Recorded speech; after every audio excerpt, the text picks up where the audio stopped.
Bismillahirrahmanirrahim. Assalamu alaikum dear students. This is new syllabus primary mathematics workbook 5A. Chapter number 4 fractions है. Worksheet number 8 more word problems. और आज हम करने जा रहे हैं question number 5 on page number 77. So hold a pencil in your hands and before starting and moving towards the video, please hit the like button, watch the video till the end, share it with your friends and please subscribe to my channel. Let's begin. Number 5.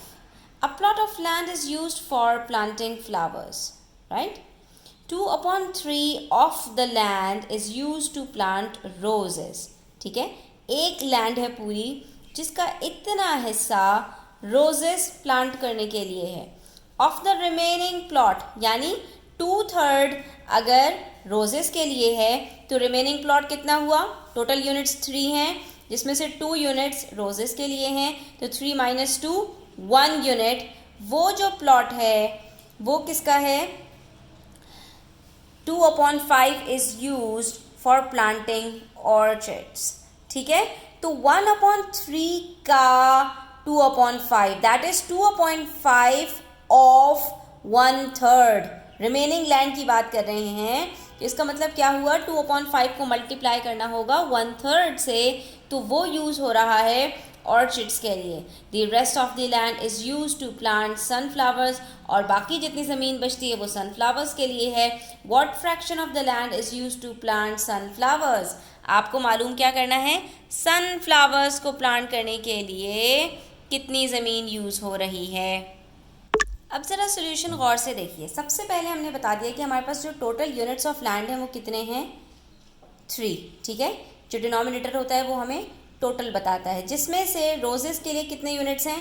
2. तो बाकी कितने बचे? 1 unit. That is 1/3 of the land is remaining. ठीक है, वो खाली पड़ी हुई है.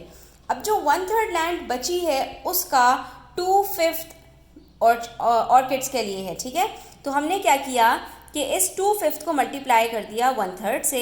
और मल्टीप्लिकेशन के लिए आपको पता है न्यूमरेटर से न्यूमरेटर, डिनोमिनेटर से डिनोमिनेटर, हमें आंसर आ गया 2/15 of the land is for orchids. ठीक है, अब जब ये पता चल गया कि रोजेस के लिए 2/3 लैंड है और ऑर्किड्स के लिए 2/15 है, तो आपसे पूछा जो बाकी ज़मीन बच रही है इन दोनों के बाद that is use to plant sunflowers, वो आप बता दीजिए कि वो कितनी है जो सनफ्लावर्स के लिए है.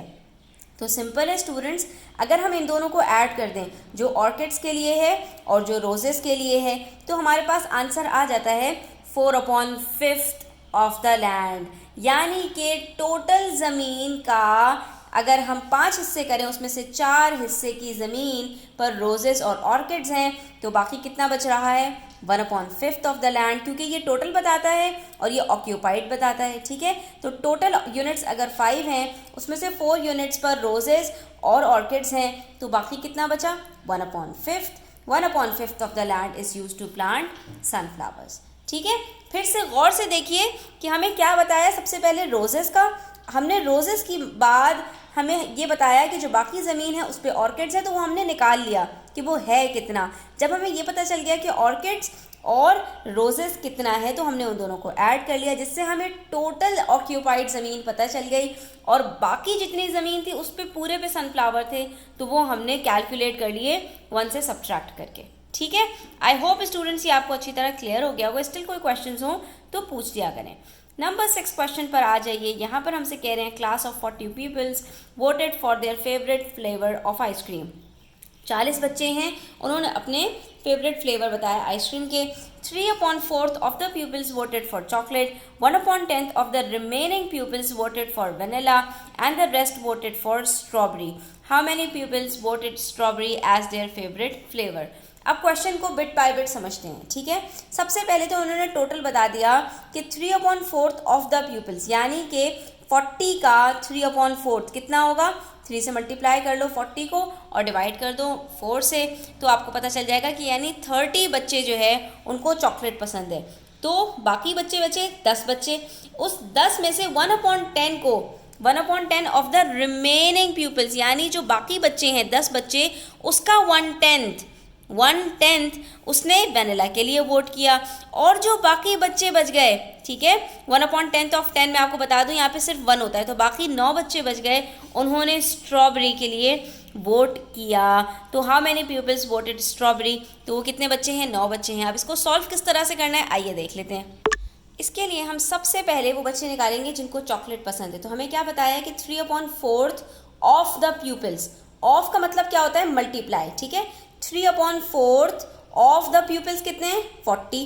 तो 3/4 को मल्टीप्लाई किया 40 से, यहाँ पर आपके पास सिंप्लीफाई हो रहा है, 4 के टेबल में 40 कब आता है, 10s आर, तो 3 10s आर 30, यानी कि 30 बच्चों को हम जो फेवरेट है वो क्या है, चॉकलेट है।